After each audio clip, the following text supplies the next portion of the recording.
So again, welcome to our probably the last session that we're going to have for the semester. So I encourage you to participate well because this is not an in-person class. This is a synchronous online class. So I already provided you with some instruction for our remainder of the semester for cross-cultural communication. I already discussed this in with the previous session with the other section, but I'm going to dwell more on CCM and pair blending. So I already provided you with this material earlier, even before the midterm. So I hope we'd be able to have a fruitful and productive discussion that would lead you to fulfill and meet the uh, prescribed output within the time remaining for the semester. So in 2 weeks' time, you'll have your final exam. But in view of your final exam would be the video ethnography or ethno videography about the research roadmap for 2026 to 2030. Do you follow? So, meron mga preparatory na steps na kailangan natin sundan so that uh, ma-meet natin yung deadline. So, nakalagay doon sa atin outline before is yung CCM and pair blending. Pero it's not self-explanatory. So, medyo complex yung mga concept in the same manner na kailangan natin siyang i-unpack.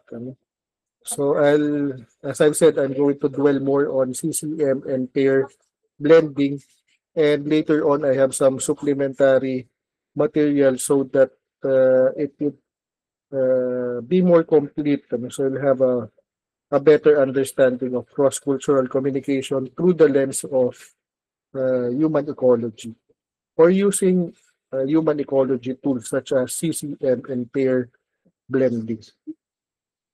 Okay, so we will continue. So this is the document. It's 20 pages long.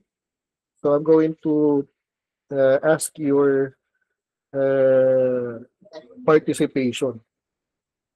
So as a background, I already introduced to you human ecology through Robert Daibal from ANU.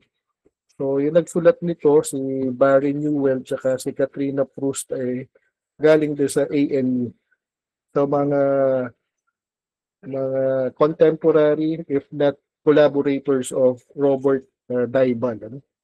So as an introduction, uh, nakalagay dito yung mga concerns and issues such as rising population, consumerism, urbanism, and globalization. So yan yung mga issue and syempre meron yan epekto sa human earth system. Kaya yung mga nagpunta doon sa Belgium, nag-attend ng Society for Human Ecology na conference including the research director and the no less than the MARSU president. So pinag-uusapan na yan sa Europa. So ang tawag nila dyan ay polycrisis. Ibig sabihin, iba-iba yung problema. So dati, ang tawag lang nila dyan ay wicked problems. So ngayon ay higit pa sa isa. Okay. So yan yung context. Kaya kailangan ng collaborative conceptual modeling para maintindihan itong napaka-complex na relations between human and the environment. And since cross-cultural yun natin subject and kayo naman ay media major or communication students, so maganda na madagdagan yun yung repertoire. Kumbaga sa kanta nyo sa video madadagdagan yun inyong piyesa. So, kung complex yung system, so merong mga emergent, yung mga lumilitaw na feedback interaction So, sa pagitan daw ng mga parts. So, meron isang structure, tapos binubuo yung structure ng iba't ibang parts. Ano? Parang communication system. So, merong receiver, merong sender, merong message, may channel, even the noise is included. So, paano natin ko iintindihin? Ano? So, later, magbibigay ako ng example, mas contemporary, mas malapit sa sikmura, kagaya kahapon, may bagyo, so may baha. So, yung baha, pwede natin yan intindihin. Ano? So, ang standard na management, sabi dito, carve them at the joints. Ano? So, ibig sabihin, pagtira-pirasuin o pagtilad-tila rin, ano? And solve the resulting smaller problem separately. So, ganun daw yung usual na ginagawa. Pero sabi ni na Newell tsaka ni Proust, this strategy will not work in complex human environment systems. Actions taken to solve separate smaller problems will interact to produce outcomes that are both unexpected and unwanted.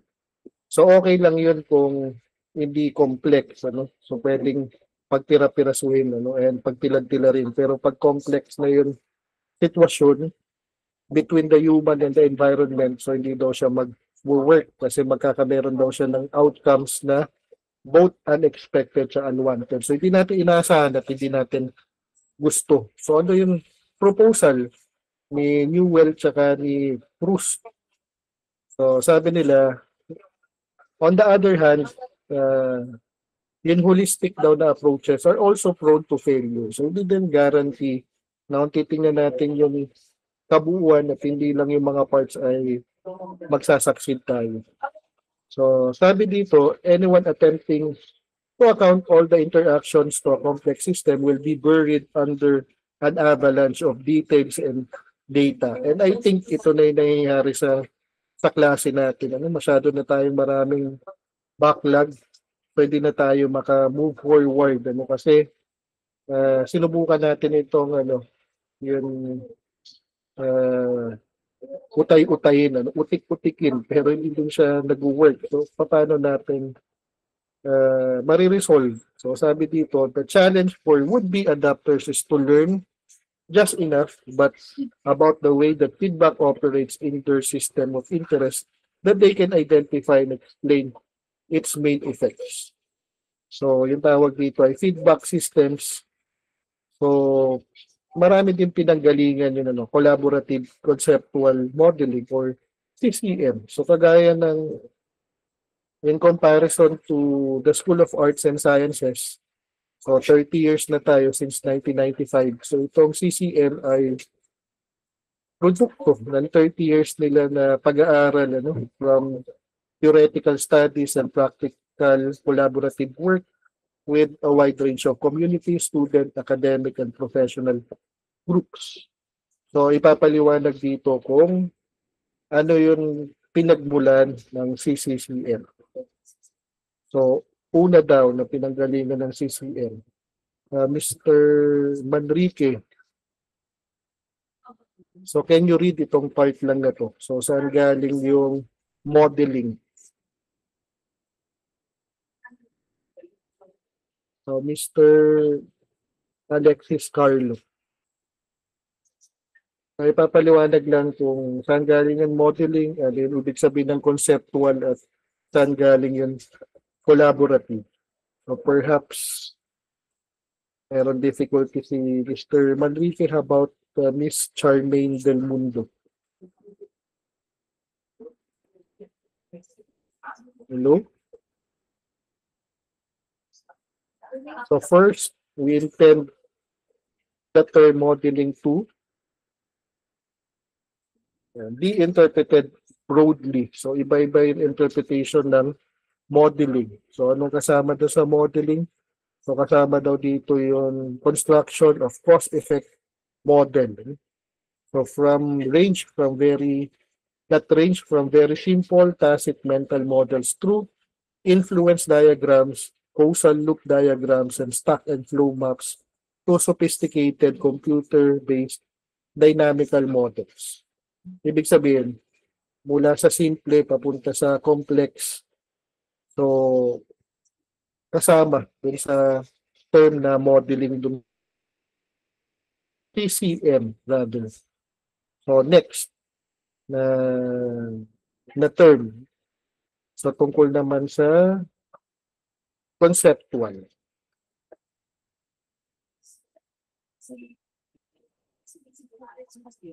So, can we have Miss Cheryl Mascarillas, ano? Yung second, tungkol sa conceptual. So, kanina modeling. So, this time, so ano yun kasama, Miss Cheryl? Okay po. Good afternoon, sir. Okay, so Narinig po let's ako? try to help out your classmates. The term conceptual serves to pick out a particular subset of possible cause effect models.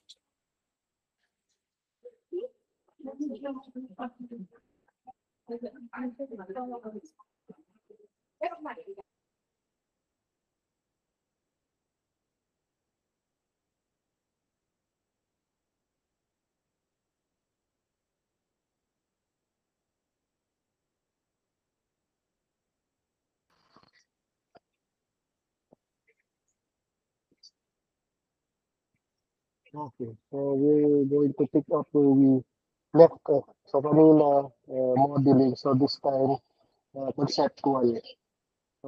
Pag sinabing conceptual, sabi na linear tsaka literature, starts to pick up a particular subset of possible cause effect model. So while detailed high-order models are important in some system dynamics and investigation, CCM, we focus on progressive development of influence diagram, facial look diagram, and low-order stack and flow model. So ibig sabihin, iba-iba yung ginagamit nila. And meron naman illustration kung paano nila ginagamit yung mga binabanggit na diagram sa model. So, ang objective ng CCM, particularly yung exercise 1 and 2, ay para ma-articulate, image, extend the mental model of the members of an adaptive group rather than attempt to produce a definitive predictions of future behavior. So, ibig sabihin, hindi naman tingin ng CCM na malaman kung anong mangyayari sa hinaharap. So, gusto lang yung makita kung paano nag-iisip yung mga members ng grupo o ng pagkat. And lastly, pinapaliwanag na yung modeling tsaka yung conceptual. E di siyempre, yung collaborative naman. Ano? We use the term collaborative to stress the necessity of teamwork with any attempt to take a comprehensive approach to adaptation. Okay lang. Mukhang hindi lang naman ako may problema sa signal. Tayo din. Kaya nire-record natin yung session na to so that others can also catch up. So, as I said, meron kayong kete nito, hindi lang natin na-unpack, hindi nyo ginagawa before the midterms, kaya ngayon natin siya ginagawa para matapos na yung pinapagawa ko na requirement. So, meron mga step na kailangan gawin dito sa CCM. And, siyempre, dito tayo magsisimula sa bottom ng hierarchy. So, kung nakikita niyo itong triangle na to, Mr. Ramiro, nakikita mo ba itong figure, Mr. Eldrin? Okay, so nakalagay doon sa figure 1 ang CCM hierarchy of operations. So nakalagay dito, summarizes our assumptions concerning the principal processes required to develop effective adaptive plans and the way that these processes are nested. So we assume that operations higher up in the triangle require the support of the operations lower down in the triangle. So ibig sabihin, so meron siyang superstructure, yung pinakang nasa taas, yung nakalagay survival, sustainability, at meron siyang base, yung focus dialogue. So, dyan nagsisimula yun. So, kapag hindi nyo ito pinag-usapan, kung ano yung parts ng bawat grouping, so hindi tayo makakarating dun sa tuktok, o dun sa survival sustainability. So, kailangan natin pagdaanan yung conceptual integration, yung dynamical systems approach, at yung adaptation, including mitigation and innovation. So, nagkakaproblema pag dun pa lang sa simula, so, bago tayo umakyat ng bundok, kailangan nyo mag-stretching, kailangan nyo mag-warm up, dapat nasa kondisyon ng inyong katawan. Kasi kung hindi kondisyon, so hindi tayo makarating dun sa summit o dun sa tuktok ng kapsulo. So, papaliwanag dito kung ano yung proseso ng concept, ng collaborative conceptual modeling. So, naka-structure daw siya para i-reflect o ipakita yung normal o natural na hierarchy ng mga ginagawa. Yung nakita nyo, mula sa dialogue hanggang dun sa sustainability. So, naka-design daw ito para sa mga members ng grupo para ma-establish ng effective na dialogue. Dahil communication major kayo at cross-cultural communication ito, so talagang din tayo magsisimula. Kaya lang, siyempre, mayroong mga feedback na kailangan natin i-consider.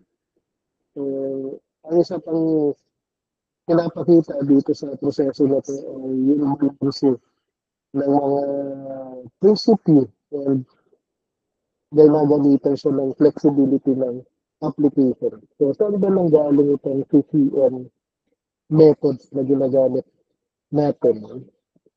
So, advice ko lang, dahil ito ang gagawin natin sa susunod, kung tayo ay in-person na klase, ito yung i-check ko. So, may mga nakalagay dito mga authors, may nakalagay dito ng mga year. So, syempre, I don't expect that lahat ito ay natatagpuan sa library natin, pero para sa alang internet. So, ito yung iba sa mga batis pinagmulan ng CCM. So, meron tayong applied history, tapos meron din complex adaptive system, resilience thinking, system dynamics. So, ito yung madalas na babanggitin and meron yung acronym mamaya. Tapos cognitive science. Tapos meron pa mga nadagdag na iba pa just recently. So, ginagamitan ng influence diagrams, ng causal loop diagram, at stock and flow maps and model. So, mabibigyan ko ng material and magiging konkreto to pag nakita nyo na yun.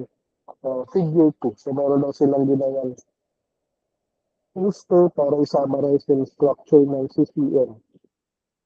If you'd remember, I asked you to translate yung SDGs at pinagawa ko kayo ng mga icon based on the cultural assets in Marinduque para maintindihan. Tapos meron siyang dalawang cases. So, ilang case lang ang pinagawa natin. So, phase 1 comprises of activities 1 to 3. So, nakalagay dito, these activities are designed to foster focus, dialogue, and conceptual integration. So, kung matatandaan nyo, na sa figure 1, so na sa tatsulok, yung ilang dalawa. So, anim na, limang step. So, dito sa poster, anim. Tapos nahati sa dalawang phases. So, 1 to 3 daw yun. Yung phase 1. Tapos yung phase 2 ay hindi na natin ito na-take up at malamang hindi na natin ito matatapos.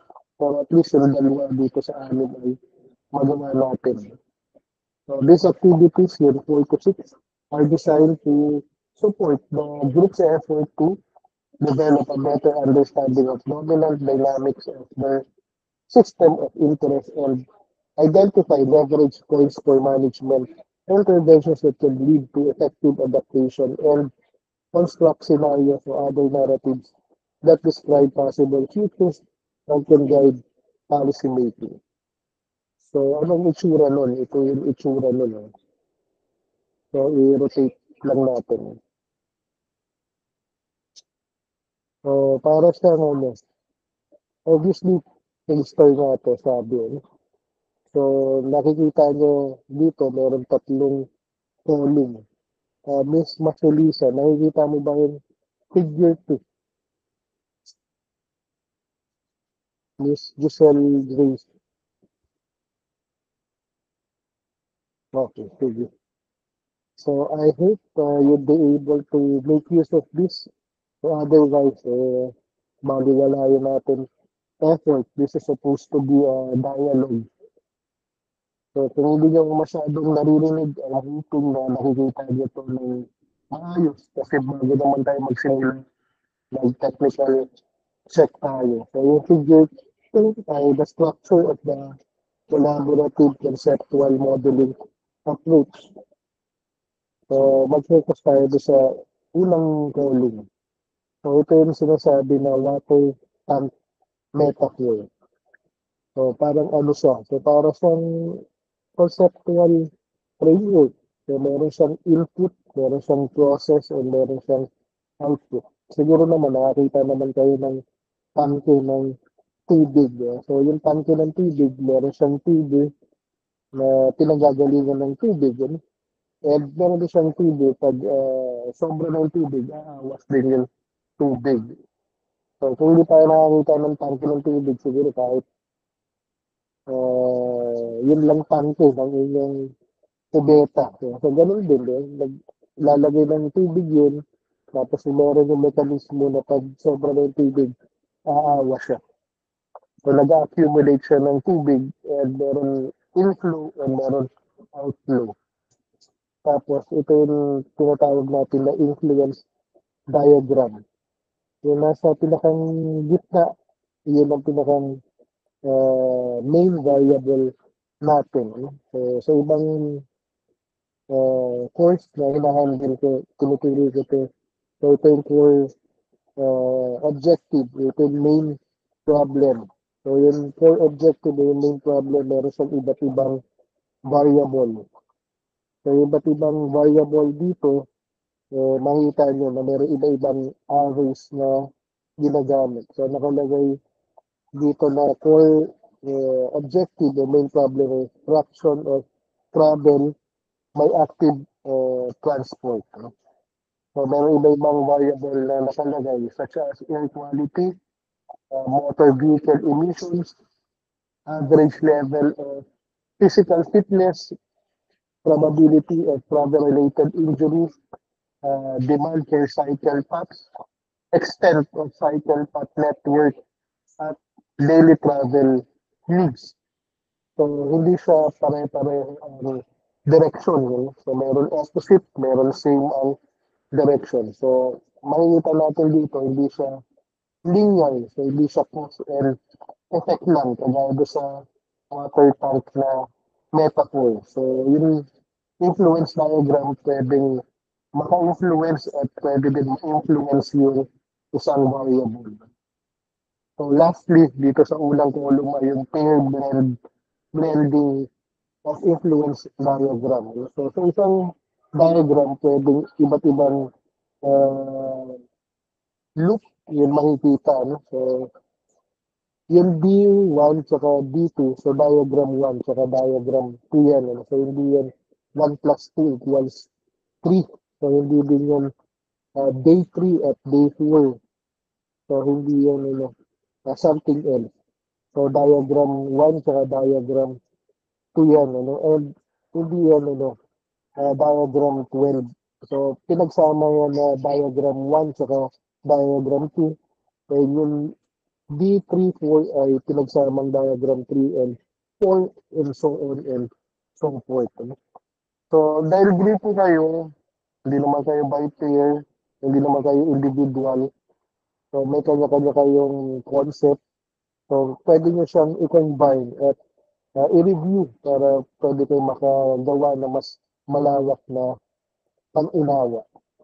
And siyempre, pwede nyo i-adapt yung understanding nito. And ang gusto natin na yung intention natin ay pag nakita ito ng iba, mas madali nilang makikita kung ano gusto natin na ipakita. So, madali natin i-convey whatever message that we want to convey.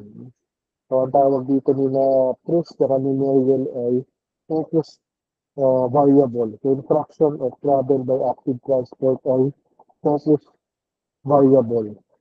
So, iba-iba yun, iba pang variable and iba-iba din yung direction ng arrow. So, in relation din sa pangalawang kulong, so ito yung sinasabi ko na anim na steps. So, hindi natin to lahat matatapos. Hanggang dito lang tayo sa number 1 at number 2. So, nakalagay dito, what is the challenge? So, ayaw nilang gamitin yun na problem. So, gusto nilang gamitin ay challenge. So, mamaya may paliwanag tungkol dito. At pangalawa, what is the story?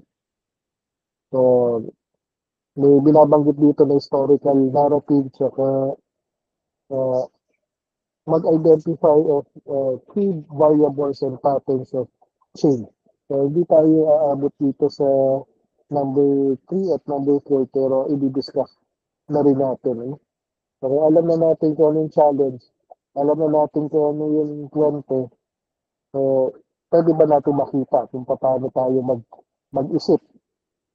So, ang sagot dito ay gagawa tayo ng mga model at gagawa tayo ng mga diagram hanggang makagawa tayo ng framework. So, i-integrate natin yung mga individual mental models ng cause and effect na gamit yung pair blending sa focus dialogue. So, number 4 ay ano yung nagpapatakbo sa system behavior? Paano ba kumikilos ang system? So, mamaya bibigay natin example ng baha sa flood control at bakit ganito ang nangyayari. So, identify dominant stack and flow structures at focus on feedback and system relation. So, medyo scientific yung language at social science naman ito. So, kaya appropriate din naman. Ano? So, second to the last ay ano daw yung mga saan yung matatagpuan yung leverage point. Ano? So, ibig sabihin, kung gusto mong baguhin yung sitwasyon, paano mo siya babaguhin. So, maghanap tayo ng opportunity para baguhin yan at nangyari lang yan kung may mag-a-adapt o may uh, gagamit yung ating mga model na ginawa. And finally, so meron ba tayong hindi nakita dati na nakikita na natin ngayon? So sabi dito, use improved understanding of system behavior to develop memories of the future. So medyo paradoxical. So paano ka magkakameron ng memories kung hindi pa siya nangyayari. Nangyayari pa lang siya sa hinaharap. So ibig sabihin, paikot-ikot lang talaga ang panahon, ang oras. So cycle siya. Kaya ang orasan madalas ay bilog. So last na column. So meron ditong parang sidebar. So kanina may nabanggit na historical narrative. So ito yung sagot dun. Ano yung dynamical history.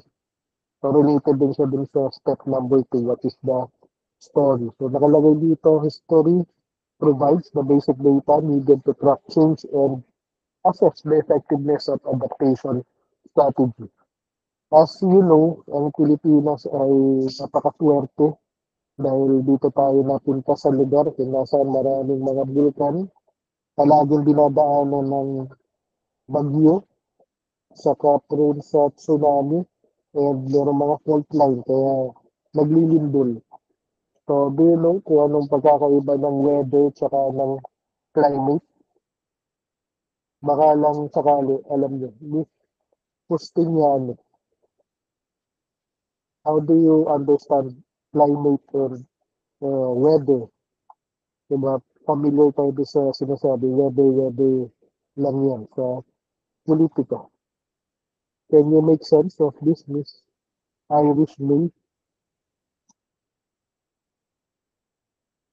Okay, gandang dialogue, ano? So, tayo na lang uli ang sasagot ng tanong natin. So, yung weather, nagbabago. Ano, yung climate, long term. So, makikita natin track ng bagyo na dumadaan. Ano? So, may historical data para dun. So, yun yung dynamical history. So, alam natin, dinadaanan tayo ng bagyo. Makikita natin pag tinatungkol natin yung iba't ibang track ng bagyo throughout history. So on the other hand, meron naman tinatawag na lower or low order dynamical model. So this is not to say na mababa siya. So simple lang. Pero meron mga ganitong klaseng model na kailangan natin para madali natin maintindihan. So limits to growth system archetype. So alam natin merong trend ang populasyon, bata ang populasyon.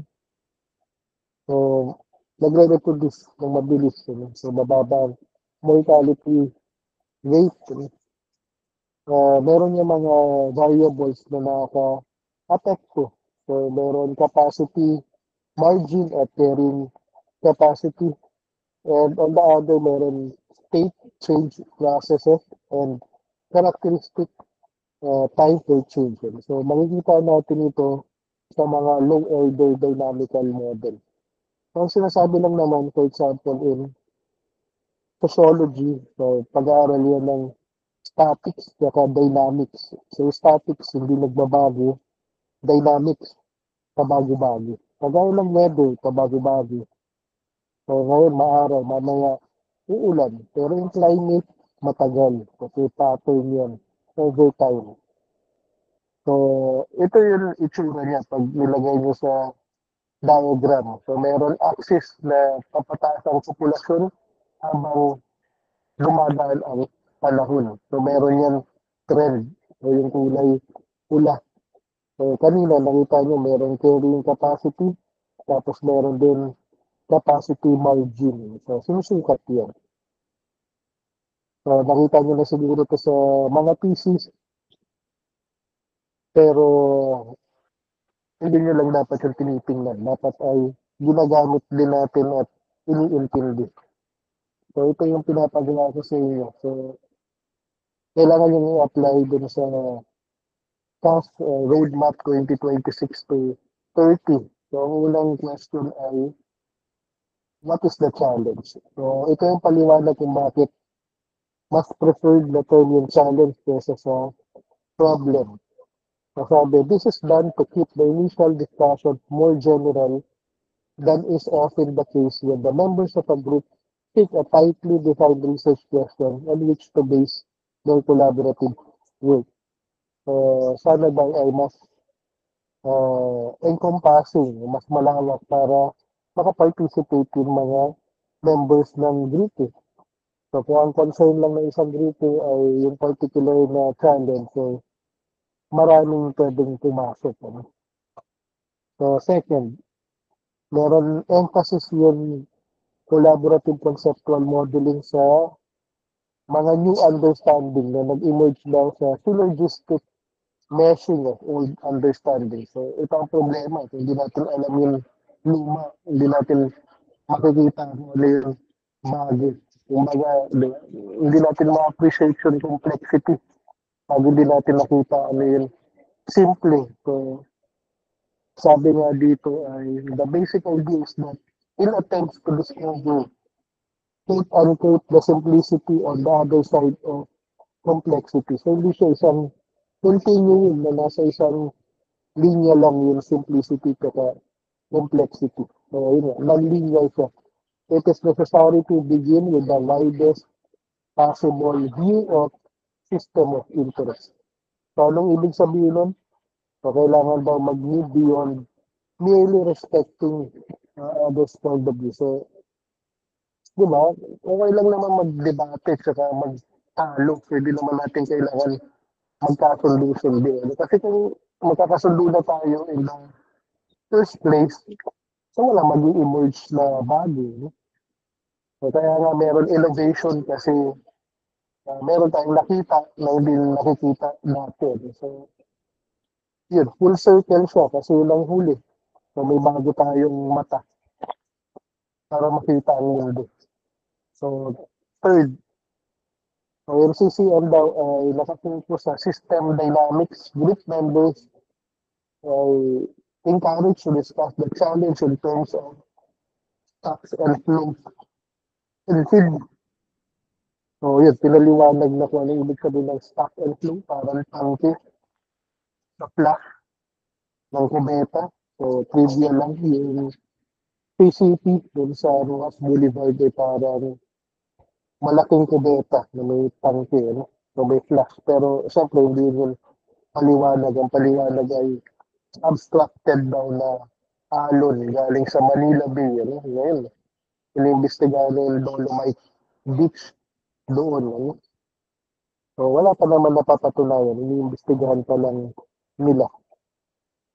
So, pang-apat, because system dynamics concepts are unfamiliar to many people. Ang ibig lang naman sabihin ay yun isang structure, isang system, meron siyang mga parts.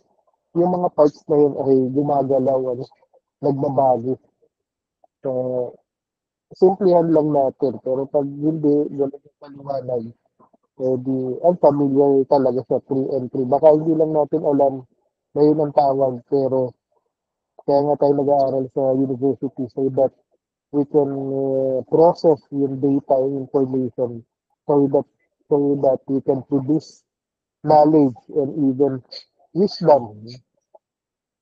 So, yun. Kaya ito, yun ang workshop. Ano, and naghahanap tayo ng mga metaphor, ano, ng mga talinghaga kung paano natin siya mas lalong maiintindihan. So, sabi dito ay yung system dynamics ng mga paraan ay basis para sa collaborative conceptual modeling na practice na visual, intuitive nature of the stock and flow metaphor. No?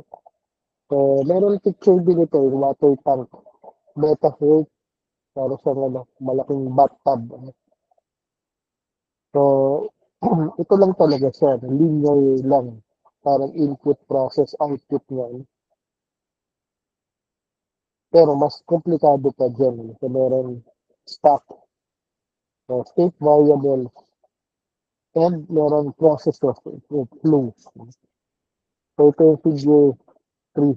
So, may metaphor, ibig sabihin, meron siyang denotative meaning and meron siyang connotative meaning. So, yung denotative na meaning, yung makikita natin sa dictionary at yung connotative meaning ay ano yung paliwanag natin na sarili. No?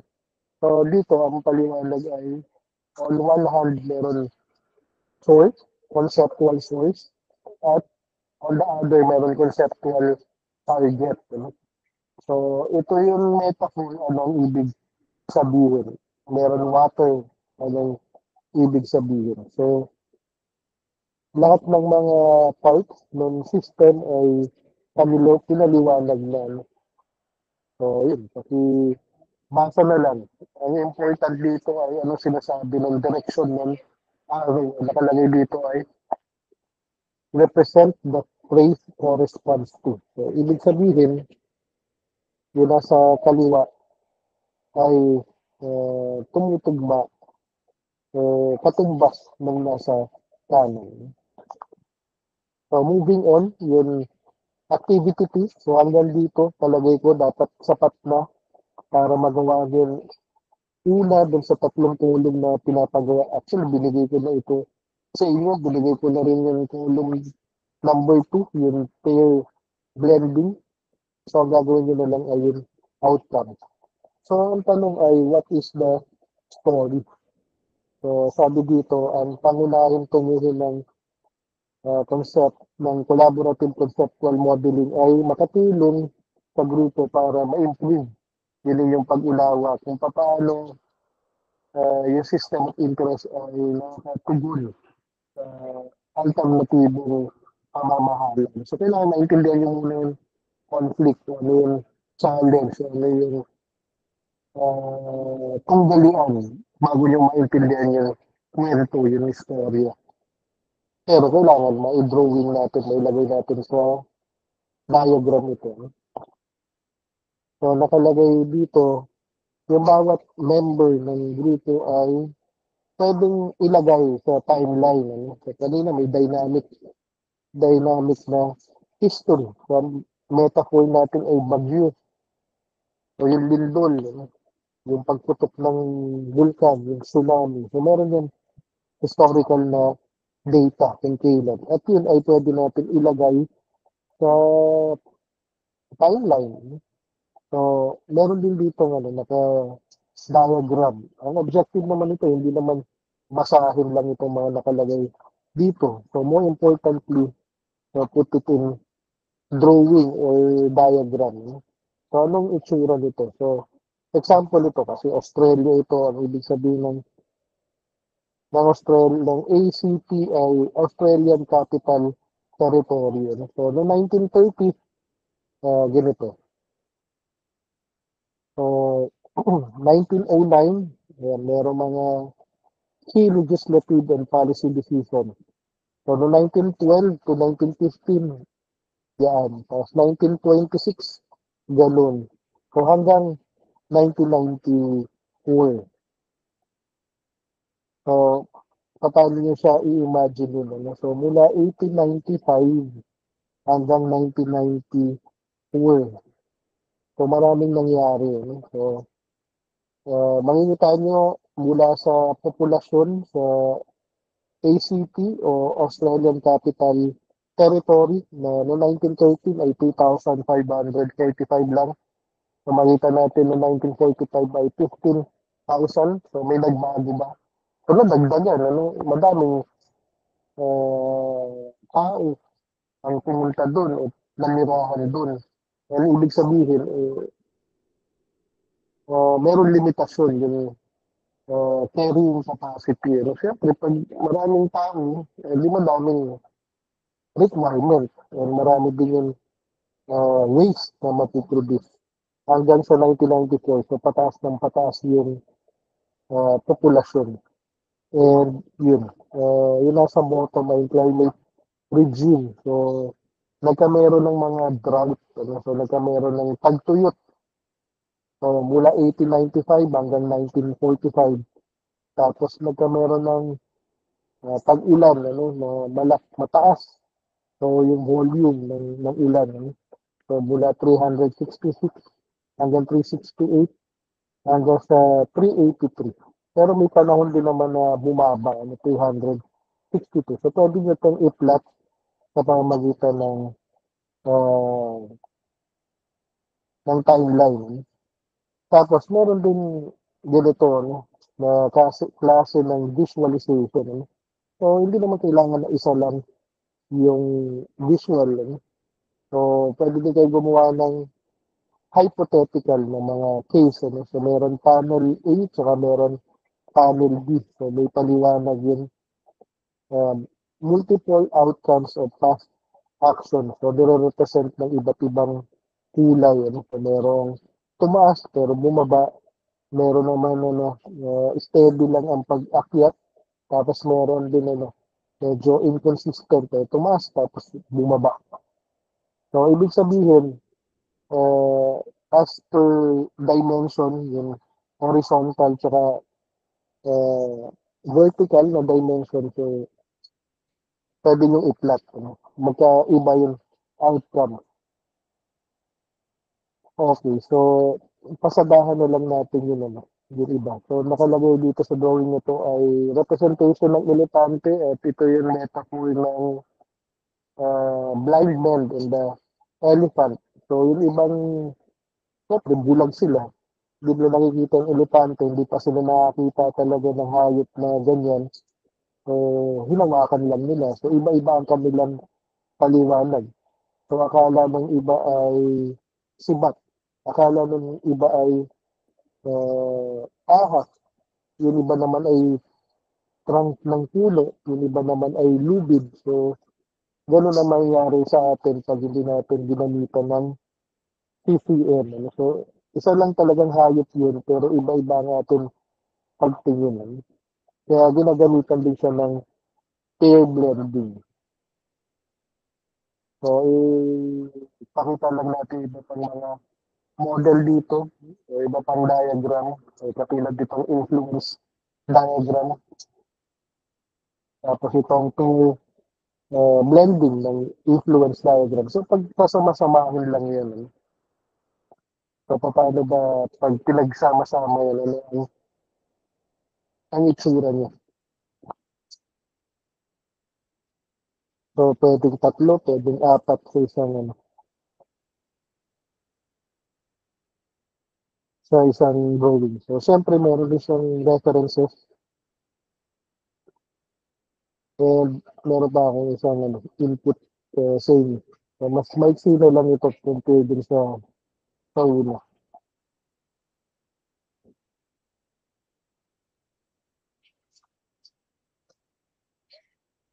So, pitong slides lang na galing kay Robert Daibal. So, parang summary ng 20 pages na document ni Neil sa Chris.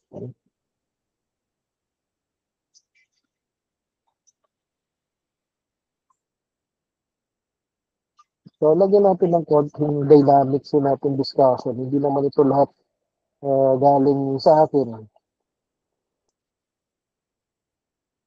Okay, so Mr. Manggubat, nakikita mo ba tong slide na to? Yes po, sir. So, di ba merong arrow tsaka merong mga circle. No? So, ang tawag natin dun sa nag-overlap ay Venn diagram. No? So, yung Y tsaka F, magkahiwalay pa. No? Pero conforme sa level of abstraction. So, syempre may mas mataas kaya merong mas mababa. Pero meron din siyang malawak. Ano? So, yun nasa gitna, yung meron dalawang overlap. So, yun yung Venn diagram. Ano? Ang objective natin ay yung nasa baba. Ano? Yung to the point na pang-araw-araw na sitwasyon ay kaya na natin ipaliwanag using this kind of repertoire, this conceptual repertoire. So the objective is to have a shared conceptual repertoire so that we can generate mutual understanding necessary for transdisciplinary teams. So medyo not quite there yet. Ano. Pero ito yung gusto natin na i-achieve.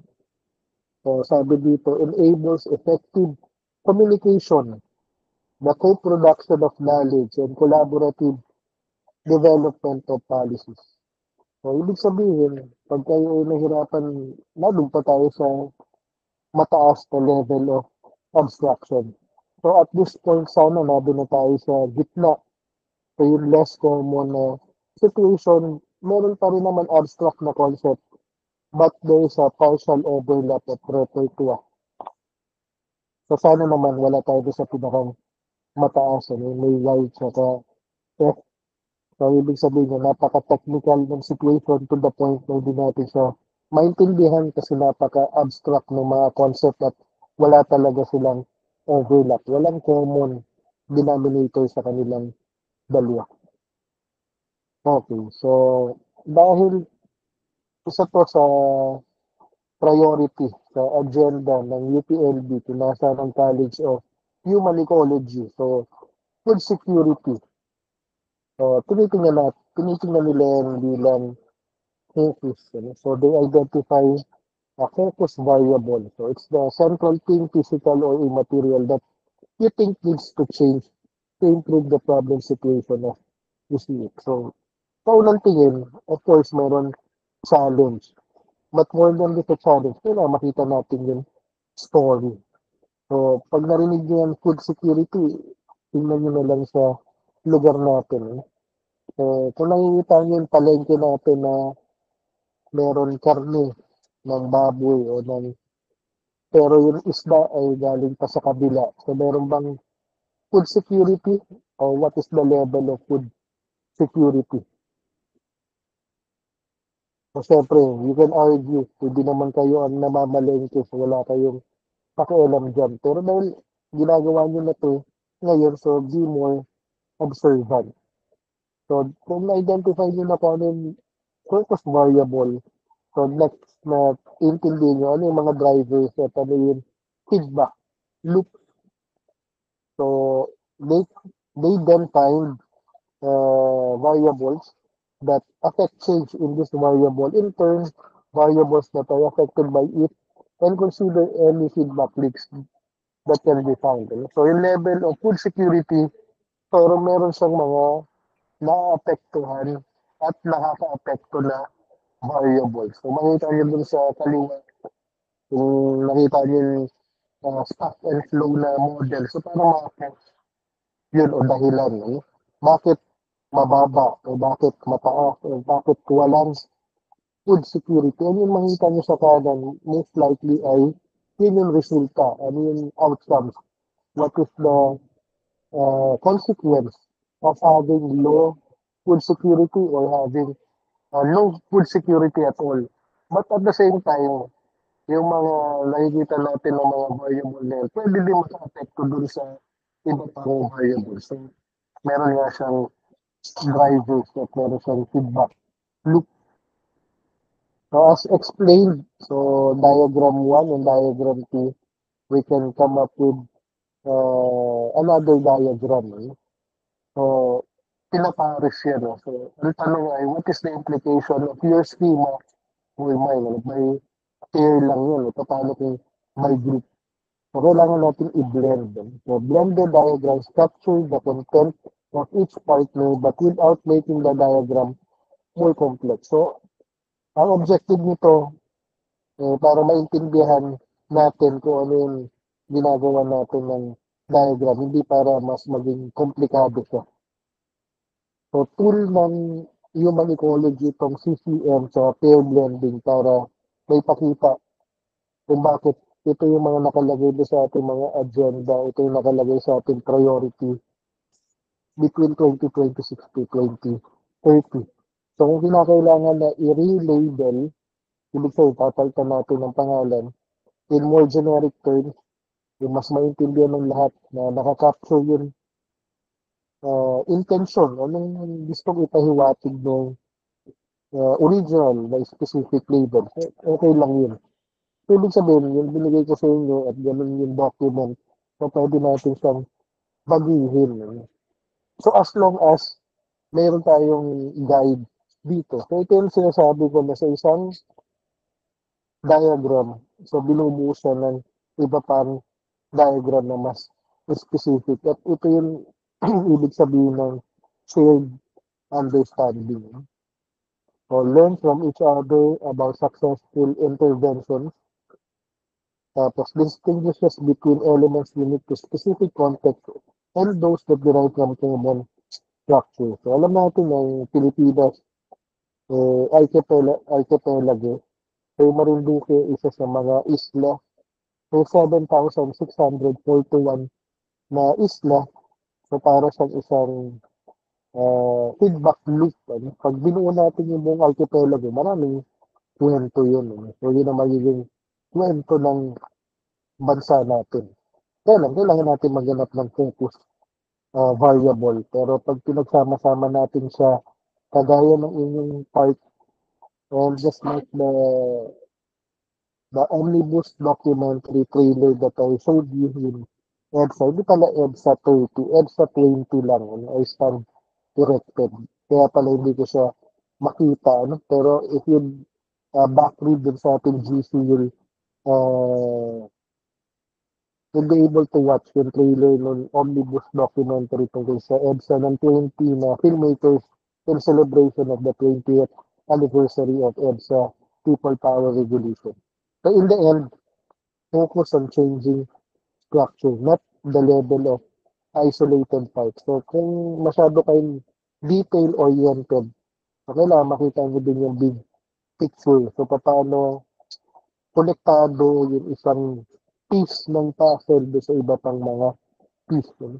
So, ito lang naman yung, yung hinahanap natin. Kung nilagay na natin yung conceptual model galing sa CCM, and ginawa niyo na yung pair blending batay sa pagkakaintindi niyo at yung pagkakaintindi ng members ng grupo niyo galing doon sa ating document at doon sa ating outline para makagawa kayo ng ethnovideography. So, ang hinahanap na lang natin talaga ay outcomes. So, ano ibig sabihin ng outcomes dito? Reach understanding of different stakeholders, perspective, contrasting visions of desirable futures, points of connect and disconnect with policy, surfacing of attitudes to development and collaboration, possibilities and barriers. So para balanse. So hindi naman lahat at hindi lahat ng member at hindi lahat ng pagkakataon ay pare-pareho. Ano, pwede din talaga yung magkakaiba. Kaya yung stakeholders, multi-sectoral talaga yan. And yung grupo ninyo, supposed to be mag-work sila parang ganun. So, iba-iba. Nagko-contrast yung nakikita natin na desirable future. What is desirable sa isa might not be desirable for the rest. So, we must make it obvious na meron din mga points that connect and on the other hand ay disconnect. So, may mga polisiya na nakakatulong at meron mga polisiya na kailangan i-amend. So, i-propose yung mga polisiya na wala pa and amendahan yung nandiyan na. So, paano i-surface o palitawin yung mga attitude kung sila ay pabor o hindi sa sama-samang posibilidad. Pero, siyempre, please expect na meron mga challenge, saka mga barriers at meron ayaw din sa pagbabago. So, yun. I hope that is helpful to you and to your group mates. So, I have a couple more of input pero mabilis na lang. So, in the interest of time, so meron akong dalawa pa na slide so that you can have not only an overview but you can appreciate better yung PCM saka yung pair blending.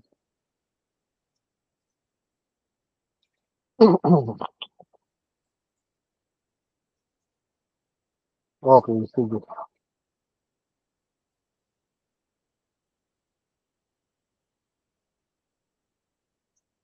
Miss Mirabile, can you still see the slides and can you still hear me? Am I still audible? So, nag-record pa rin tayo.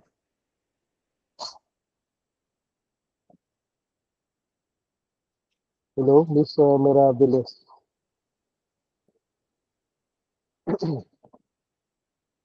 So, sana mas dynamic yung inyong gagawin ano, kaysa dito sa session natin. So, as mentioned, dalawang ipapakita ko sa inyo. So, human ecology in the Philippines, historical and conceptual viewpoints, saka itong the growth points and birthplace of human ecology. Mr. Soleta, saan mo gusto magsimula? Dito sa growth points and birthplace o dito sa historical and conceptual viewpoints? Ano, parang nanood ng pelikula, meron alternative ending. Ito, alternative na starting point. Mr. Keith Soleta, nag-usap-usap ba kayo na siguro napagkasunduan nyo, ano, talagang lahat kayo ay, ako na lang ang pipili, ano, sige, so, human ecology in the Philippines historical and conceptual viewpoints. Salamat kay Professor Bangkalan na nandito din a number of times and tumutulong sa MRSU para ma-improve ang ating service at delivery ng research. So baka naman, Miss Crystal, nakikita mo ba to? Slide na to? Miss Sasa? Can you read yung quote galing kay Martin Luther King? So, kung nakikita niyo yung pangalan niya, MLK, so hindi yun gatas, so pangalan niya ng civil rights na activist no 1960 sa US. Sige, so kung hindi nyo nababasahin, kunin na lang natin kung ano yung mahalaga dito. Ang pinakang essence ng sinasabi ni MLK Jr. dito ay naka-invento nga tayo ng technology, saka meron tayong science para makalipad, saka makalangoy sa tubig, pero mukhang hindi pa natin na tututuhan makipag-kapwa. No? So we haven't learned to walk the earth as brothers and sisters. So medyo may pahaging yan sa 1960s nung panahon sa Amerika na talagang sinesegregate yung mga puti sa mga itim. And ngayon medyo nauulit na rin sa US. Ano, may pagka-racist pa rin. Ano? Pero ang sagot dyan ay matatagpuan sa human ecology. So sabi ni Soyun Kim na mas mahaba ang sasabihin mamaya, ay mag-focus lang tayo dito ang human ecology bilang science ng pakikipagkapwa o ng pagmamalasakit sa kapwa. No? So dapat meron tayong pakialam sa ating kapwa. No? So kung hindi tayo apektado, baka wala din tayong pakialam. So we need to be more empathetic. No? So yung salitang ugat nito ay pathos. So yung pathos ay merong puso. So may puso tayo sa kapwa natin. Ano? Meron tayong pakiramdam. Kung anong sakit o anong hirap nararamdaman ng ating kapwa. So sana nararamdaman din natin. Ano? So that's what human ecology or so yung SHIM. Ano? So it's an empathetic science. So we need also to position human ecology as an empathetic science. So yung empathetic science ay human-centered science. Pero siyempre, ang caveat dito ay paano naman yung mga lawa, paano yung ilog, paano yung bundok. Hindi naman sila nakakapagsalita. In-exploit na ng mga tao. So siguro, mag-isipan na lang din natin kung paano natin to babalansin. So moving on, so what is human ecology? So according to Robert Dybal, so it's about the interrelationship between humans, their cultures, and their ecosystem. So it is concerned with the social dimension of current or proposed alternative arrangement, asking is it fair, is it just, or is it ethical? So kung tatanungin nyo bakit kailangan dumaan sa Research Ethics Committee, yun yung mga proposal, kasi pinitiyak natin na hindi siya makakasama, hindi siya makakasakit, at hindi siya makakadulot ng kapahamakan sa mga subject natin. So, nung panahon ng World War II, yung mga Hapon, saka yung mga Aliman, so madami silang mga atrocity na ginawa. And meron yung implication sa ethics. So, para hindi na madagdagan yung pinsala sa daigdig. So, hinigpitan nila yung ethics. So, kapapanood ko lang yung complementary piece sa Quezon, yung Quezon's Dream. Ano tungkol sa pagpapasok ni Quezon sa mga Hudyo na mga migrants dito sa Pilipinas. So maganda sanang exercise ito pero in the interest of time, so meron tayong epistemic myopia and ontological hegemony. So pag sinabing myopia, so ito yung condition sa ating mata na nakikita lang natin ay yung malapit. And yung hegemony sa Pilipino ay gahum.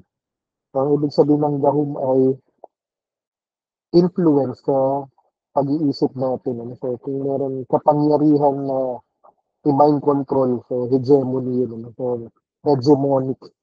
So lahat na lang ay gusto ng K-pop o K-drama o K ano pa.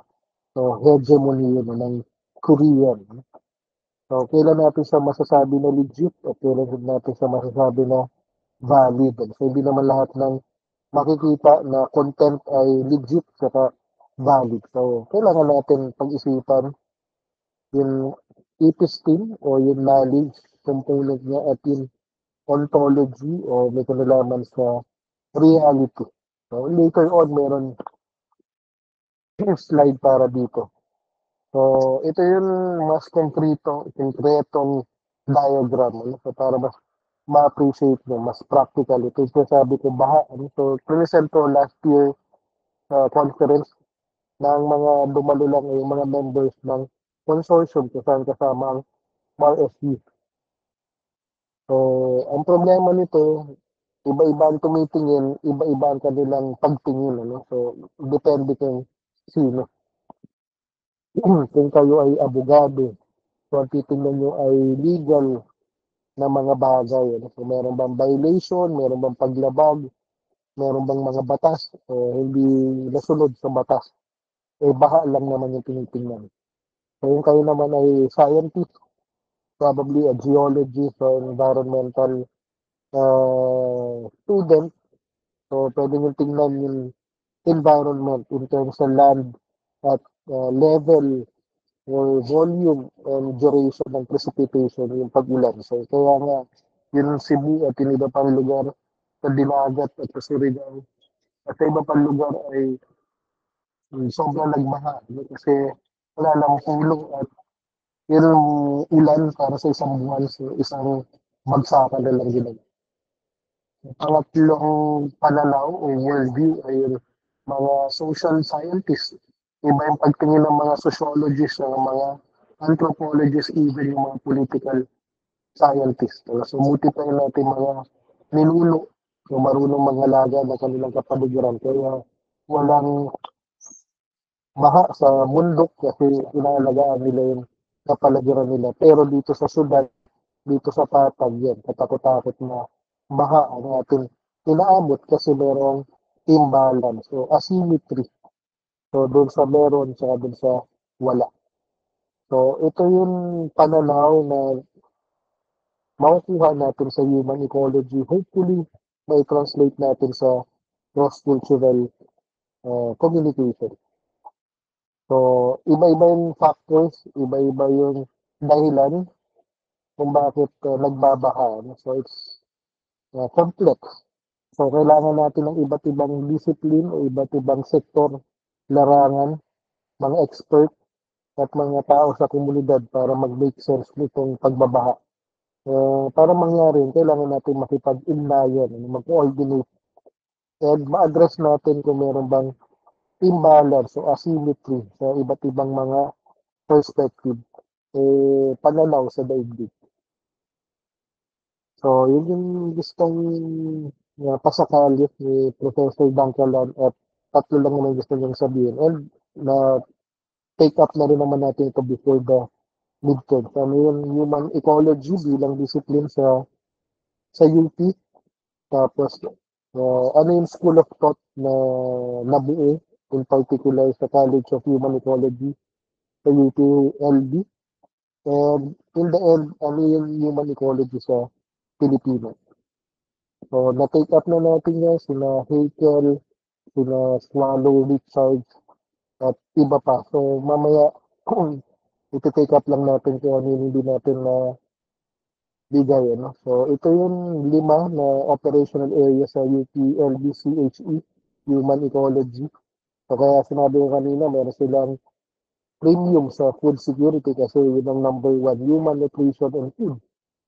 Pero, in addition, environmental planning and analysis, development education, community services, at resource technology. So, bakit sa UP? Kasi may mga dahilan, meron mga reason, dahil sa context at dahil sa condition at yung mga tao din ay merong advocacy tungkol sa ecology. And meron nilabas na papel o ilalabas na article kagaya natin na Muslo na Marinduque at meron paliwanag tungkol sa human ecology. So, kailangan lang natin makuha dito na ang human ecology ay isang non-traditional na discipline na kumukuha ng paraan, gumagawa ng paraan para ma-complement yung iba't ibang mga discipline din para makita natin na mas buo yung mga nangyayari sa paligid. So, kanina may social dynamics. So, ito naman ay uh, social ecological system. System dynamics. So, ito yung paliwanag tungkol sa ontology at tungkol sa epistemology. So, nadagdag na lang itong axiology saka itong method which is pinag-usapan na rin natin sa klase. Anong pagkakaiba ng method saka methodology ng paraan saka pamamaraan. And to keep it more practical, maliban sa baha, pwede naman maging turista kung magstay tayo within 24 hours. Siyempre, kailangan natin matulog, kailangan natin kumain, kailangan natin mamasahe, kailangan natin uh, gumastos in short. Ano? So, kailangan lang mabawasan yung impact natin sa environment. Yung Pilipinas, very notorious sa mga tingi-tingi na mga produkto. So, gumagawa na rin naman ng paraan yung nasa sector ng turismo para mas maging sustainable. So, may mga hamon. Ano? So, may definition na tayo. Meron na tayong School of Thought sa UP. So, ano na yun, moving forward. Ano? So, pwede sa Asia. So, ang human ecology ay catch-all phrase. Ano? So, lahat ay kasama. Dahil yung boundary ng non-traditional discipline ay basically wala. And nag-evolve siya. So, no November 28, 1974, so more than 50 years, last year 50 years, so ngayon ay 51 na.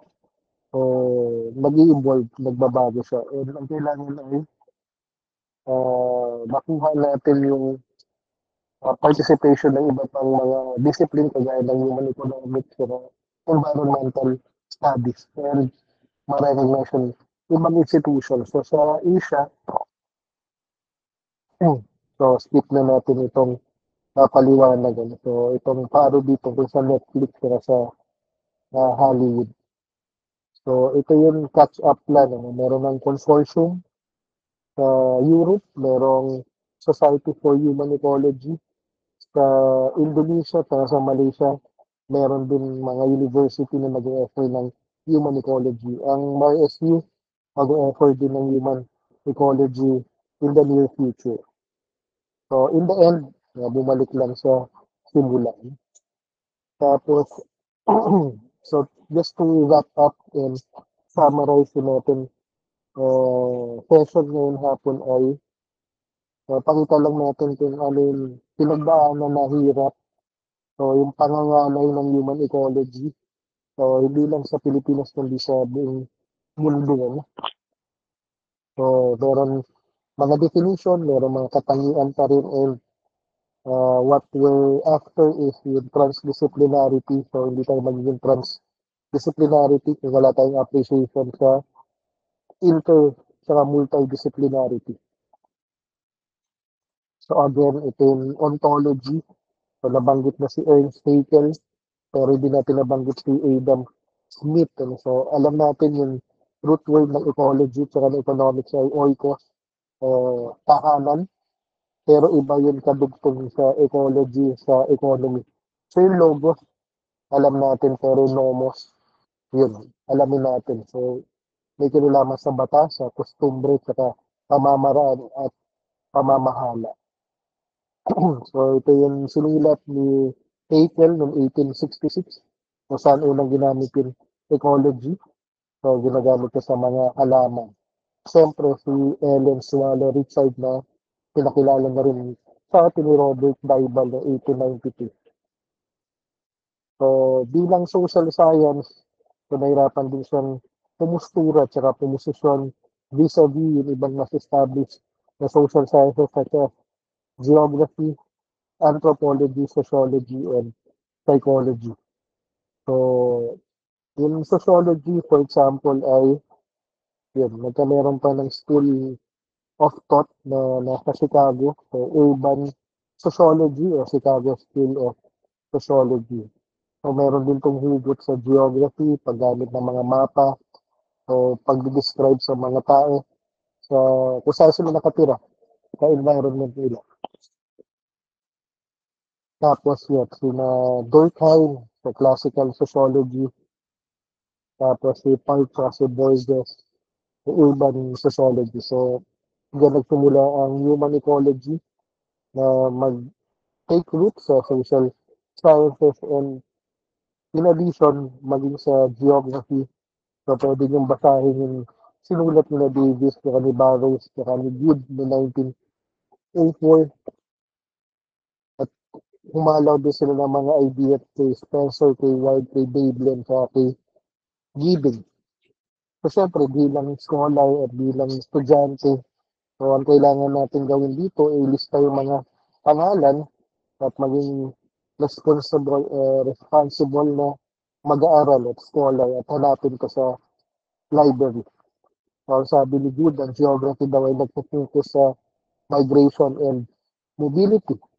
So, yung paglipat ng mga tao sa isang lugar patungo sa ibang lugar at ano yung mood. Ano? So, sumasakay ba ng barko, gumagamit ba ng kalsada o aeroplano. So, meron din economic geography and yung human ecology ay yun, pinag-aaralan yung geographic condition ng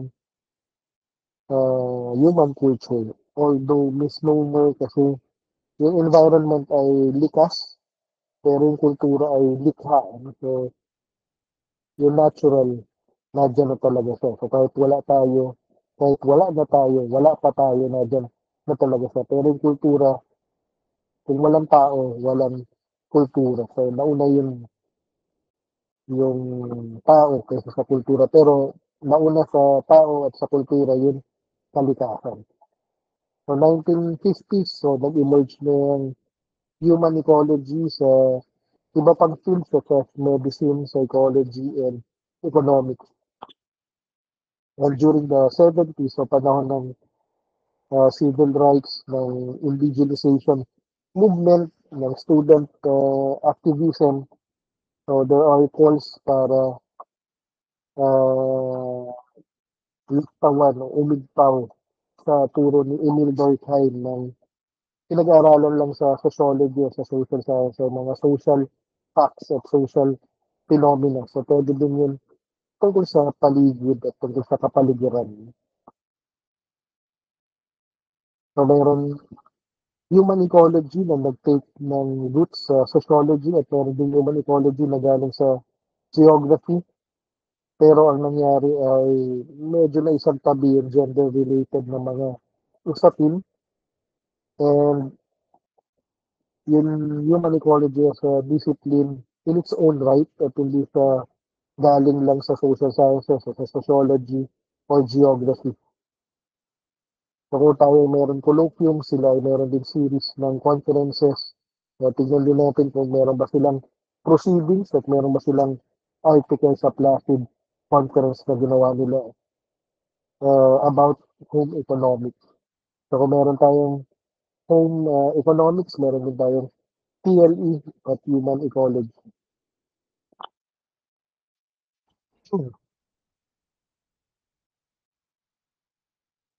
So meron din hamon, pwede lang growth pains, ng mga growth points.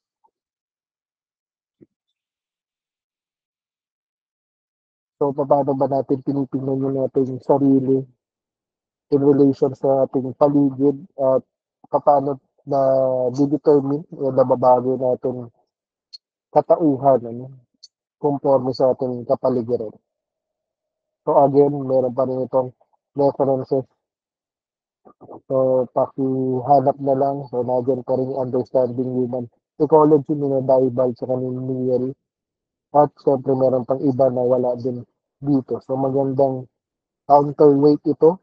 Kung masyadong foreign ang human ecology, eh, pwede naman siyang i-localize at indigenize at i-contextualize kahit dito sa Marinduque. So on that note, yun yung input ko and hopefully just to remind you na ang kailangan pa rin sa inyo ay hindi lang yung present ninyo ng mga slides o yung mga poster na in-upload, kundi kailangan nyo siyang isulat sa journal article at kung ano man yung kulang, i-lap din sa inyong poster sa pati kompleto na so otherwise hindi matatapos yung proceedings at hindi tayo makagawa ng several issues ng Muslim ng Marinduque. So,